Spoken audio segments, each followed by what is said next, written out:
ఆయన ఆయన అశ్వరెడ్డిది ఇప్పుడు మంగళ ఇష్యూ పై మళ్ళీ అశ్వరెడ్డి ఇష్యూ వచ్చింది. ఇప్పుడు ట్రెండ్ అవుతుంది అది అశ్వరెడ్డిది. అంటే 9 కోట్ల పైన ఇప్పించుకున్న డబ్బులు ఒక ఎన్ఆర్ఐతో సంబంధం పెట్టేసుకోని అని చెప్పి చెప్తా ఉన్నారు. దీని గురించి నువ్వు ఎన్ఆర్ఐ అనమాకన్నా, ఎన్ఆర్ఐ పరువు పోయింది. ఎన్ఆర్ఐలకి కొద్దిగా పరువు విలువ ఉంది. ఆడు ఎన్ఆర్ఐ కాదు, ఆడు ఒక స్వార్థపరుడు, ఒక పెళ్ళాం వదిలేసిన ఒక సామాన్య మానవుడు. ఓకేనా? ఈమె ఏదో కనపడింది, అందంగా ఉంది, సినీ ఫీల్డ్ ఆశ చూపించి ఈమెని సినీ ఫీల్డ్ లో పైకి తెస్తానని చెప్పేసి ఈమెని కొనసాగించాడు. కొన్ని లక్షలు లెక్కలు పెట్టాడంటే ఎవరు లెక్క పెడతాడు? ఆడు సొంతం ఆడికి ఉందలే అని చెప్పేసి లెక్కలు పెట్టేసి ఏదో లెక్కలు వేసాడు. 8 కోట్లు 9 కోట్లు అని పావలా లెక్కలని చెబుతున్నాడు. కోర్టు కూడా క్లియర్ గా అటు ఇటు చూడకుండా కొట్టేసి బయటికి పోరా నాయన అంది. ఇంకేం కావాలి? ఆమె ఒక హీరోయిన్ గా ఎదగాలని ఆశ పెట్టాడు, ఎదిగింది అట్లాగే. అంటే మొత్తం నేనే చేశానని ముందెళ్ళి నుంచి ఉంటాడా? ఒక హీరోయిన్ బాగా చేస్తుందయా, ముందెళ్ళి దిష్టి బొమ్మలా నువ్వు నుంచుని చూస్తావా? మరి ఆ హీరోయిన్ కనపడద్దు? నువ్వు వచ్చినా కూడా నిన్ను పక్క దాడతారా లేదా? ఇప్పుడు వీడి పరిస్థితి కూడా అంతే. అలా అడగకూడదాడు. ఆమె స్వాగతిస్తే స్వాగతించాలి, లేదా ఆమెకి మర్యాదగా మ్యారేజ్ చేయాలి. ఒక బాధ్యతగా తీసుకుని ఒక బాధ్యత పౌరుడిగా సమాజానికి కనపడాల్సి మర్చిపోయి నువ్వు ఇప్పుడు నాకు నేను అన్ని ఖర్చు పెట్టాను ఇన్ని ఖర్చు పెట్టాను అని బయటకు వచ్చి ఏడుతుంటే నవ్వుతున్నాడు ఆ సామాన్యుడు కూడా. 2 సార్లు ఆమె ముహూర్తాలు పెట్టుకుందని చెప్తే క్యాన్సిల్ చేసిందంట 2 సార్లు ఈమె. మరి అప్పటికైనా బుర్ర ఎలగలేదా నీకు? అప్పటికైనా బుర్ర ఎలగలేదా? ఆ పై లెవెల్లోకి వెళ్తుందని బుర్ర అప్పటికైనా ఎలగలేదా? ఇంకా రూపాయి నువ్వు ఎందుకు పెడతావు? అప్పుడే పక్క తప్పుకోవచ్చుగా. ఎట్లా అంటావు? నువ్వు మోసం చేసిందని, నువ్వు మోసం చేసిందని ఎట్లా అంటావు? అది కాదన్నా, నువ్వు రాంగ్ ఆ మాట అన్న. నువ్వు ఇప్పుడైనా పెళ్లి చేసుకుని తర్వాత ఖర్చు పెట్టి, చాలా మంది ఉన్నారు ఇప్పుడు టీచర్ల పరంగా చూసుకుంటే పెళ్లి చేసుకుంటున్నారు, తర్వాత చదివిస్తున్నారు చాలా మంది. అటు ఆస్తులు అమ్మి ఇటు ఆస్తులు అమ్మి చదివిస్తున్నారు, ఆమె లెక్చరర్ గా చేస్తున్నారు, చాలా మంది అట్లా జరుగుతుంది. అది వేరు. అరే అదే నేను అంటుంది అదే కదా, నువ్వు అన్ని చూస్తున్నావుగా, మరి అదే వేరు. నువ్వు రుబాబు చేద్దాం పక్కన కూర్చుని ఏదో పైకి తీసుకెళ్ళినాక పై అడ్డంగా నేను నుంచుంటానంటే ఎట్లా? ఇది అట్లా వచ్చింది, అది అట్లా వచ్చింది. ఆమె మైనర్ కాదుగా, 18 సంవత్సరాలు నిండిన తర్వాతే నీ దగ్గరికి వచ్చింది. 19వ సంవత్సరంలోనో 20 దగ్గరికి రాబోతున్న టైంలో నీ దగ్గరికి వచ్చింది. నువ్వు ఆదరించావు, సినిమా హీరోయిన్ అవుదామమ్మా అని చెప్పేసి ప్రోత్సహించావు, ఖర్చులు పెట్టావు. నువ్వు ఆ టైంలో పెళ్లి చేసేసుకున్నట్టయితే నీకెందే ఉండేదిగా, నీకు విలువగా ఉండేదిగా. భార్య అని చెప్పేసి గొప్ప చెప్పుకునే వాళ్ళే కదా అందరూ, అమ్మ హీరోయిన్ భార్య మొగుడు అంటారు అని చెప్పేసి చెప్పుకోవడానికి ఉంటది. ఇప్పుడు వచ్చేసి అంతా అయిపోయినాక ఆమె అంతా సంపాదించుకోవడం మొదలైన తర్వాత నువ్వు వచ్చి అడ్డుపడతానంటే నన్ను పెళ్లి చేసుకున్నాక నువ్వు బయటకు వెళ్తానంటే ఎట్లా? రాంగ్ అయింది కదా.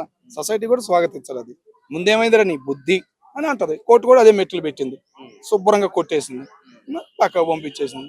ఏం చేయలేని పరిస్థితి. వాడు నేను యాక్టింగ్ చేయడానికి అవన్నీ నేను వద్దని లేదు, కానీ డబ్బులు ఇప్పించుకొని నన్ను ఇప్పుడు తీరా చూస్తే పెళ్లి చేసుకోని అంటే ఇది ఎంతవరకు కరెక్ట్ అంటుంది? నువ్వు ఎవరు పెట్టమన్నారన్నా? నిన్ను ఎవరు పెట్టమన్నారు? అది నువ్వు సాయం చేసి నువ్వు తీసుకుందామని వెళ్ళావు, అది రాంగ్ కదా. అది ఇప్పుడు ఏదైనా గవర్నమెంట్ ఆఫర్ పెట్టింది అనుకో, దానిలో వెళ్ళి మునగద్దనేగా చెప్పేది. ఇది అట్లాంటిదేగా. ఇప్పుడు ఎవడో కంపెనీ వాడు వచ్చాడు రీసెంట్ గా, మొన్న మంగ్లీ సేమ్ అంతేగా, మంగ్లీ కూడా ఆశ చూపించింది. మంగ్లీ ఇది సేమ్ ఒకటే. అట్లాగే మంగ్లీ తరపున మునిగాడనుకుని వీడు కూడా మునిగినట్టే అంతా. మరి సేమ్ కాదని ఎట్లా అంటావన్నా? నువ్వు అదేమో ఒక కంపెనీ మీద నమ్మావు, ఇది ఒక మనిషి మీద నమ్మావు. మరి సేమ్ ఎట్లా కాదు?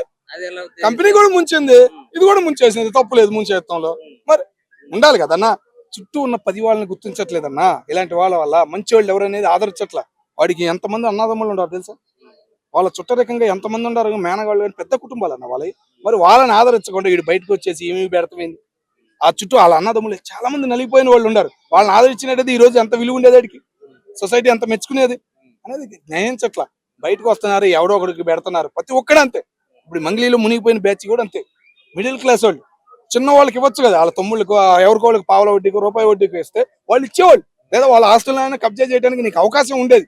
మరి ఏమి చేయకుండా ఎవడో దిక్కుమాలిన అడుగు పెట్టారు. వాడు ఎవడో తెలియదు, ఊరు తెలియదు, పేరు తెలియదు. ఇప్పటికీ ఆ కంపెనీ పేరు చెబుతున్నారా? మంగ్లీ మంగ్లీ మంగ్లీ అంటున్నారు తప్ప ఆ కంపెనీ పేరేమని చెబుతున్నారు బయటికి? వాడు ఎవడనేది చెబుతున్నారా? నేను ఏదో కంపెనీలు నేను ప్రోత్సహించాను అంతే, నేను పెట్టాను, నేను మునిగాను అని చెప్పి అది ట్రైన్ లో డాన్స్ వేస్తుంది. మరి దాని అంటానికి ఏముంది?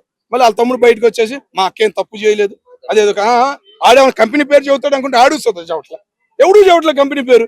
మరి ఇంకేమనాలి చెప్పు? నీకు ఒక ప్రాణం పోయింది, మరి ఎంత బాధ వేసిద్ది ఆ కుటుంబానికి? ఇప్పటికైనా తెలియాలి మిగతా వాళ్ళకు కూడా, మన వాళ్ళు ఎవర్రా బాబు, నలుగురిని మనం పోగు చేసుకోవాలంటే తెలుసుకో, మంచి స్నేహితులను పెంచుకో. ఆడికి ఆస్తులు ఎంత ఉన్నాయి, ఆడికి వడ్డీకి నువ్వు అడగటానికి ఉంటది, ఆడి ఆస్తులను అడగటానికి ఉంటది, కోర్టులో వేయడానికి ఉంటది, నీకు అవకాశం ఉంటది. ఎవరికో తెలియని వాడికి తీసుకెళ్ళి ఆడిని నమ్మి ఈయని నమ్మి పెడతాం వల్ల ఎంత బాధ వేసింది. ఇప్పుడు ఆ కానిస్టేబుల్ అంటున్నారు, ఆయన ఎంత బాధపడుతున్నాడో తెలుసా?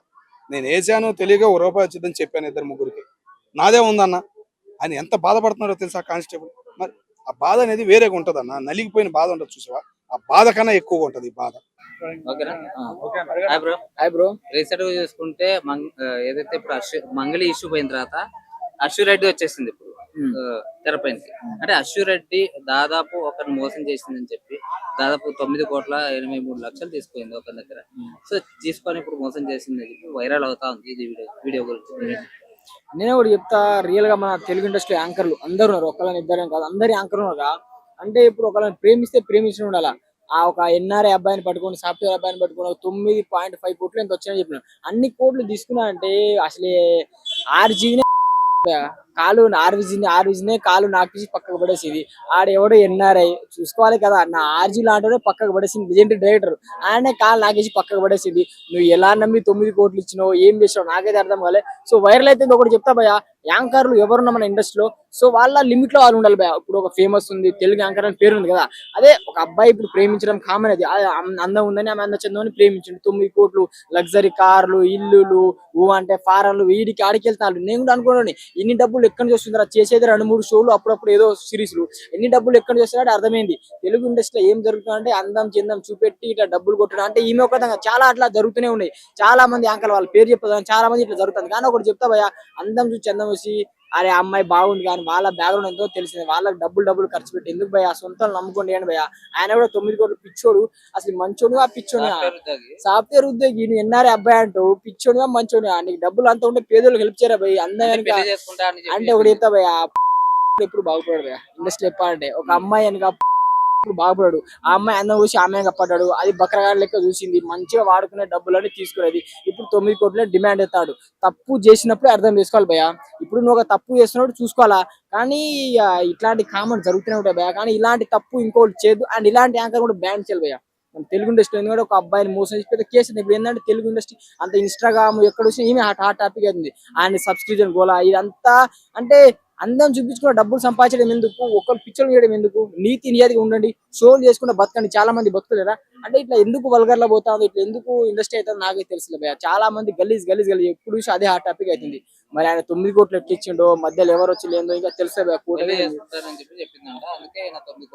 9 కోట్లు ఇచ్చింది, పెళ్లి చేసుకుంటారు. ఇప్పుడు ఎందుకు పెళ్లి చేసుకుంటలేదు భయ, మరి దమ్ముతో పెళ్లి చేసుకోని చెప్పు. కానీ వాళ్ళు ఏంటంటే భయ స్టేటస్ భయ, అమ్మాయిలు ఏంటంటే వాళ్ళ ఒక స్థాయికి వచ్చినాక నేను ఇదే స్టేటస్ మెయింటైన్ చేయాలా, నేను ఇలానే ఉండాలా అని ఒక రిచ్ ఉంటుంది భయ. ఆ పిచ్చి మనం మానుకోవాలా ఈ అమ్మాయిలు, ఎందుకంటే ఆమె ఫ్యామిలీ బ్యాక్గ్రౌండ్ ఉంది భయ. అమ్మ నాన్న చూడాలి కదా, డబ్బుల పిచ్చి పడి వాడు ఎట్లా మరి ఎన్ని డబ్బులు చేసి నాకే తెలియదు. బట్ ఇలాంటి తప్పులు యాంకర్లు చేది, ఇలాంటి యాంకర్లను బ్యాన్ చేయాలి, ఇంకోసారి రాని భయ. ఇలాంటి తప్పు జరగకుండా కఠినమైన శిక్ష తీసుకోవాలి భయ. అయితే ఇంకోటి ఏంటంటే నువ్వు 9 కోట్లు నేను ఇవ్వలేను, కానీ ఇప్పటికైతే మే వరకు అయితే 1.1 కోటి చిల్లర ఇస్తాను, ఇక్కడికి అయిపోగొట్టేసి ఆడియో బయటకు వచ్చింది. ఆడియో అంటే నీ ఇష్టం ఏమైనా చేసుకో అని చెప్పింది.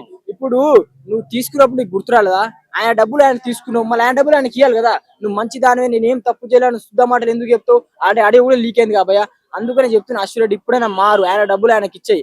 ఎంతో మంది సాఫ్ట్వేర్ నమ్మిండు, ఇప్పుడు ఎవరైనా ఇప్పుడు నమ్ముతారు ఒకసారి గుడ్డిగా, పాప మనోళ్ళు గారు నమ్మిండు. సో నమ్మకాన్ని నిలబెట్టుకుని ఎప్పటికైనా పేరు మార్చుకో. అండ్ ఎందుకంటే ఇంకా ఫ్యామిలీ బ్యాగ్ ఉండదు, బిడ్డ ఇట్లా ఇస్తుంటే వాళ్ళ అమ్మ పరిస్థితి ఏందా, ఇప్పుడు అంత గలీజ్ కూడా కదా. ఇప్పుడైనా మారి ఇప్పుడైనా మంచి పేరు తెచ్చుకో. And thank you.